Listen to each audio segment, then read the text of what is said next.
why you'll never make any money in real estate until you do this, and 5 other tips to build a profitable portfolio in your spare time. And this is what we're going to break down in this episode today. Welcome to Flow That Cash. My name is Hewitt. I'm going to be your host, and this is where we're going to talk about how you can start building wealth through real estate investing in the US. My partner and I have been doing real estate in the US since 2021 as a Canadian. So if you are a Canadian looking to get started, you can join our free community in the link description below to get notified for our upcoming networking events. Now, before you do that, I want to share with you our mission.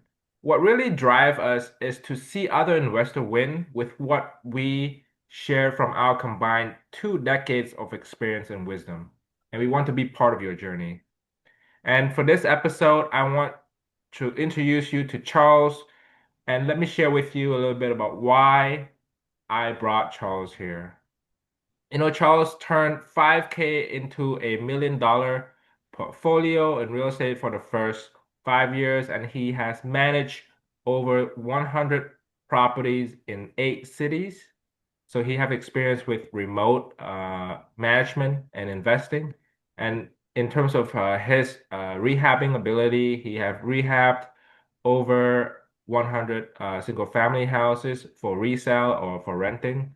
And in the last 10 years, Charles have been focusing on IRA investing where you can invest your money tax-free, turning 10K into $1 million in property value. So let me give it over to Charles, and he can share with you a little bit more about him, and we can get this episode started. So Charles, welcome. Hey Hewitt, glad to be here. How you doing, buddy? Yeah, I'm doing great. It's been a while.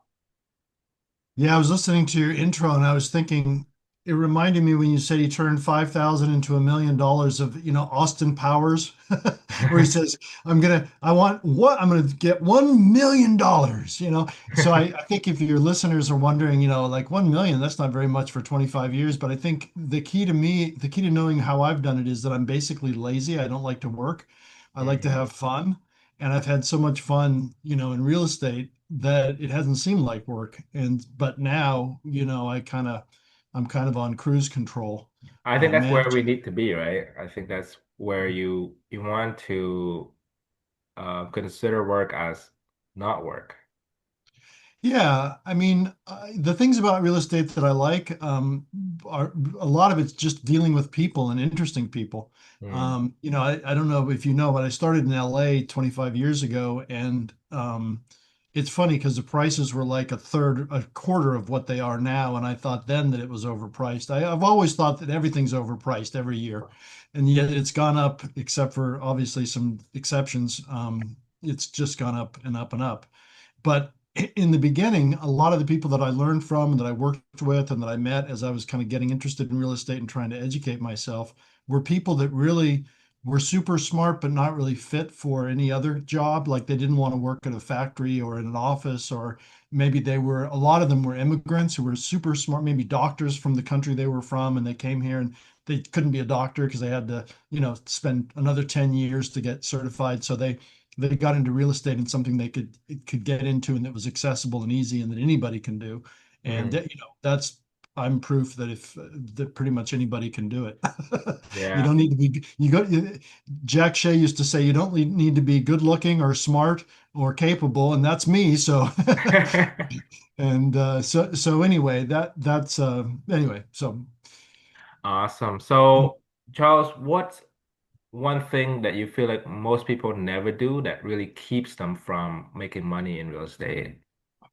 well, after investing, I mean, my journey started kind of independently. I had some books that I read at Barnes and Noble, and I met some investors in Los Angeles, but I ended up eventually meeting some really top investors around the country that helped me a lot. And I think in the beginning, I saw people that at the meetings that I wasn't a meeting person in the beginning. Ultimately, I found a good group. And in those meetings, there was kind of a subset of investors that were buying and dealing and doing stuff, maybe 10%.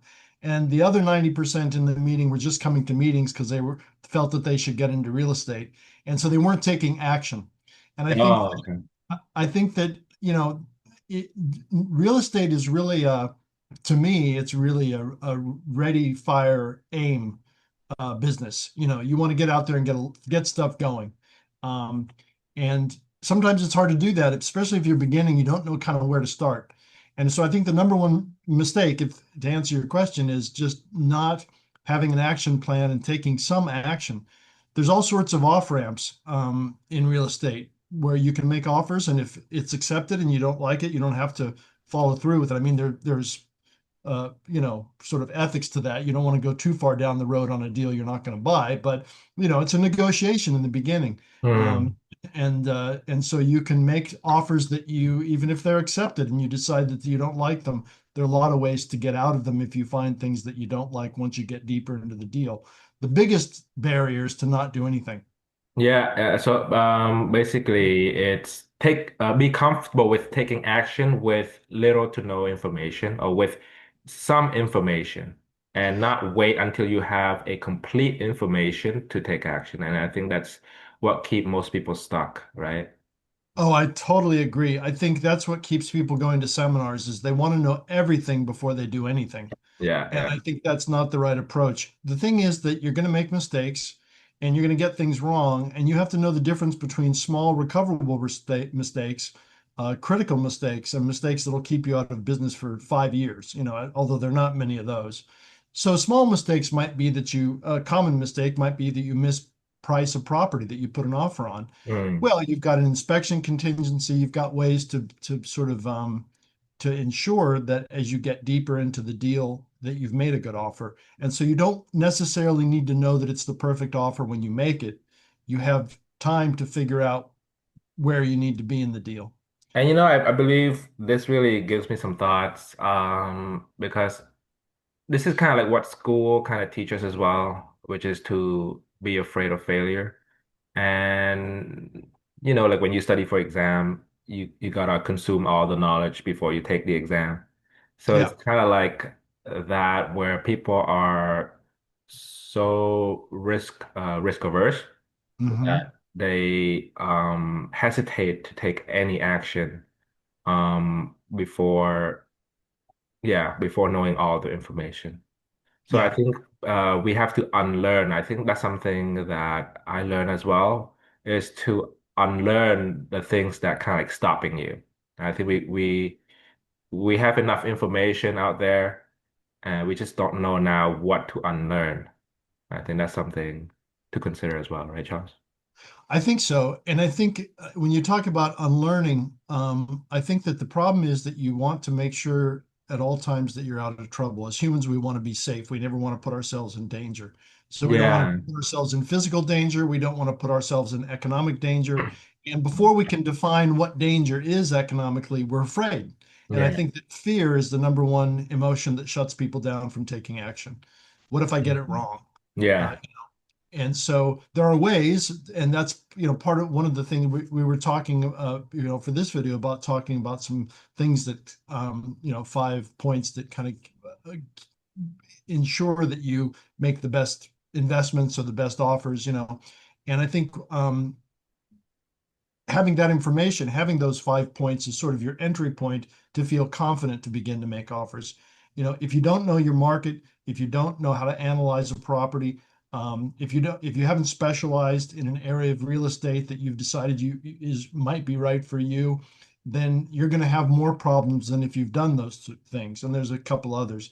But the main thing is you don't have to be perfect in those three things. You just have to have I liken it to a dartboard. You don't need to hit the bullseye every time. You just need to hit the board or somewhere on the dartboard. And you're yeah, going to get closer to the bullseye as you throw more darts. And that's yeah, exactly what exactly. making offers is. I like this analogy, and I believe Charles told me that one time because we worked together for a long time, and it's so true. I think that analogy will really help people picture the dartboard. As long like basically the goal is to get your dart on the board first, Right. because Yeah, exactly. without Exactly. throwing, your dart is not on the board yet, and just get on the board first, and then now you know where the bullseyes are, and then you can do it Yeah. again. right? Exactly, exactly. To further the analogy, if you don't have at least some of the right tools, which includes kind of an attitude about what you're doing, then you're kind of shooting darts blindfolded. Um, Mm, and so I think you can have too many lessons on how to hit the dartboard, but never throw a dart, and you're not going to be any good. But you can also be blindfolded and have no lessons and don't know anything about it, and you're not going to hit the dartboard. So there is, it's certainly not complicated, um, but I think that the learning, like for instance, if we take one of the examples of things that you need to do, if you learn your market, just doing that thing alone is going to help you improve your ability to hit the dartboard, right? mm, Um, and yeah. there are ways, Now, there are ways to do that. So. like for those who work full time, they have kids, they have family to go to, and they work full time 9 to 5, even sometime on weekends too. What do you think they should be focusing on first to really get started or start building momentum? Yeah, that's a great question because when I was doing seminars with Jack Shea, a lot of people would come up that hadn't bought properties and say, I want to get into real estate. Mm, Well, that's such a big, vague statement. It's like, well, what's your situation? What's your background? What city are you in? What markets are you interested in? What inspires or interests you? Do you want to build something? Do you want to own rentals? Do you want to sell properties? Do you want money tomorrow? There's all sorts of it's kind of, I guess, to further the analogy, there's multiple dartboards. You got to pick one that you're going to throw a dart at. And I think that's, the first thing we can talk about is, picking uh, a strategy or an area of the market. I started in single families, and that's what I was most comfortable with. And along the way, especially the first 10 years, people would say, oh, there's student housing and there's Section 8 and there's multifamily, and those were all great investments. There's nothing wrong with them at all. But it just wasn't my specialty. I really drilled down into how do I find the right houses that are single family that I can rent for a small profit that will go up in value and that will have resale value. So those were my parameters. And just setting those parameters kept me from being distracted by a lot of deals that I could have done, but maybe shouldn't have done. And I guess, I got a lesson in Section 8 when I first started. I inherited a Section 8 tenant, and I've done Section 8 over the years, but I certainly don't specialize in it. And I knew about the difficulty of inspections. And I don't know, in Canada, you don't have Section 8, but you probably have something equivalent. Um, but it's subsidized housing that the government pays the rent, and then the tenant pays a portion of it. And it's a great program in the sense that the government sends a check every month. The problem is that as you know, they come and do inspections and find a lot of little small things. And if you're really unlucky, then some Section 8, most of the Section 8 tenants I've had have been really respectful, but they're not all respectful. They can really do a lot of hard damage, not damage, but just hard wear and tear on the house. And um, so I realized that if I was going to do Section 8, I should just do Section 8. I mm. didn't want to have two Section 8 houses, five regular rentals, a multifamily. I wanted just to drill down. Yeah, and I think in business term, it's called like the operational drag because each Mm, strategy has different operational effort that you got to put in. And if you mix different strategy at the same time, you have this lag or drag switching between those strategy, and that is inefficient. mhm, So that kind of like ties into stick to one thing. But I do feel the tendency for especially the beginners, they tend to test waters, right? They want to test some waters here and there and end up making a lot of mistakes. And I think it's really tough to not test the water and focus on one thing because you feel a little bit FOMO of like, oh, what if you try this strategy and then it works and the current strategy that you're working on right now, it's tough. So right. I think that's the challenging part. And yeah, how do people really avoid that? Avoid. Avoid the tendency of, keep switching or keep testing water. I think it's like a human nature thing. Yeah, what's interesting is that I think if one of the tips that we were talking about was learning your market. Mm, So, for instance, I've been in 5 or 6 different markets in 3 states, maybe four, can't remember.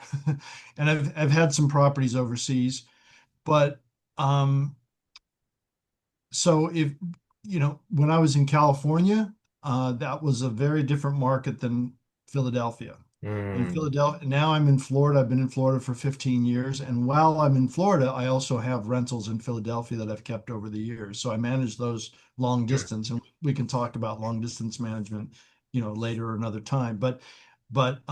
And so in each of those cities, there were different opportunities depending on where the market was at. mm. And so learning the market, deciding what you're going to specialize based on your knowledge of the market Yeah, is that's a number is a way two. that, yeah, it gives you some context and some areas to look.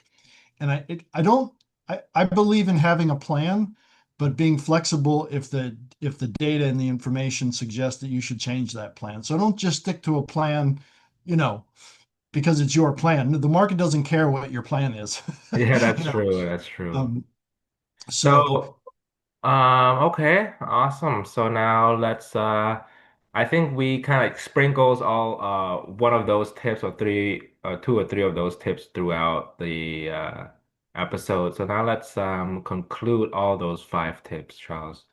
okay. So I believe the first one you mentioned it's learn your markets, right? What's the second Mhm. one? Second one would be kind of, find a strategy or a part of the market that you want to specialize in. Yeah, Uh, specializing in one strategy. Once you've learned the market conditions will tell you where you think you see opportunities. And number three is make offers, right? Or take action. Yeah, once you've figured out, what the conditions are in your market and areas that you want to pursue, single family, multifamily, whatever it is, then start to make offers based on what you want to build. Okay, okay. And tip number four is time is money, right? Yes, absolutely. And that applies throughout the whole process. I think of it as a 3-act play. There's finding and securing properties, there's rehabbing them and getting them in condition to rent. It's actually a 4-act play. There's renting them and keeping them over time. That's how I've chosen to build my wealth, is to hold on to the asset as it appreciates. You can look back at 100 years of real estate and you'll see pretty consistent appreciation. Sometimes it's 3%, sometimes it's 30% for a year. Yeah. Unfortunately, when it's 30%, the next 10 years it might be 2%. But that's, anyway, it's gonna go up over time if you hold on long enough. Um, A- so yeah, a- go And ahead. I think the last tip it's the most important one. And this is where we go back to the analogy. Do you want to hit the dartboard blindfolded or with eyes open? But a little bit of clarity, not too much clarity that you're gonna hit a bullseye at 100% or 90% probability, is to learn from mentors. Yes, Charles, yes. let's dig into that a little bit. Oh, I love that. I love talking about that because so many people helped me on my real estate journey. And Mm. without their help, there's no way that I would have been successful. Yeah. And the best part is, I didn't have to, I hate these gurus. And that's one of the reasons I wanted to talk to you and do this, is because it shouldn't cost you a lot of money. I mean, you're going to invest time and some money. You're going to buy a book, or you're going to buy a coffee for an investor that you want to interview or talk to. There's a lot of free information. There's tons and tons of, compared to when I started, where there was no YouTube in like 1999. Yeah. There's absolutely, it's just wide open in terms of the information. And so there's no Mhm. reason, but you want to take advantage of those resources. And I like personal mentors. I like people that I look up to, that I can learn from. So some of my mentors in the beginning didn't even know that they were my mentors. They were people that I went and heard speak at a seminar, and I would just follow them. And, and over time, a few of them became friends. Robert Sheeman, I don't know if you know him, but he was very generous and helpful in the beginning, but especially helpful were Jack Shea and Jack Miller. That's We could do a whole hour on Jack Shea and Jack Miller and Peter Fortunato and John Schaub. Those guys were the real deal. They were the OGs of Real estate back then, I real think. estate. Yeah, real estate seminars. I mean, they really gave so much information and value.